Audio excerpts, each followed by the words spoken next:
Olá, meu nome é Alexandre Haider e sou pintor especializado em óleo. Sou fundador do Plenário Studio, um ateliê voltado para a formação artística. Grande parte da minha obra é formada por cenas rurais e urbanas. Combino elementos do realismo e do impressionismo, representando o tempo e o espaço em que vivo. Eu considero a técnica do óleo a mais nobre de todas e a que oferece mais recursos. É por meio dela que a história da arte é contada, já que as pinturas mais conhecidas do mundo ocidental foram feitas a óleo.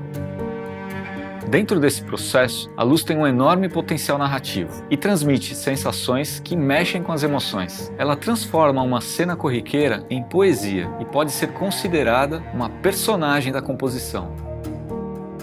Neste curso da Doméstica, você aprenderá a pintar paisagens a óleo com foco na narrativa da iluminação.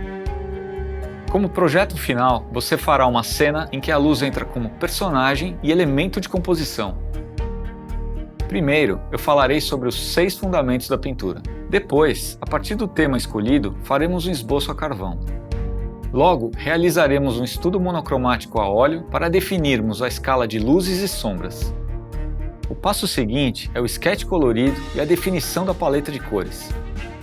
Depois desses estudos, escolheremos o suporte final e iniciaremos o desenho.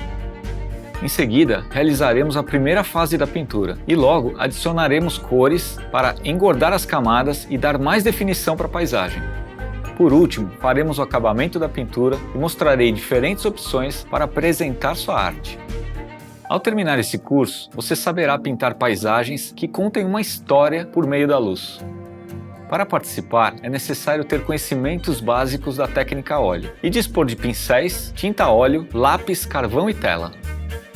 Descubra a importância da luz como elemento narrativo na pintura de paisagem.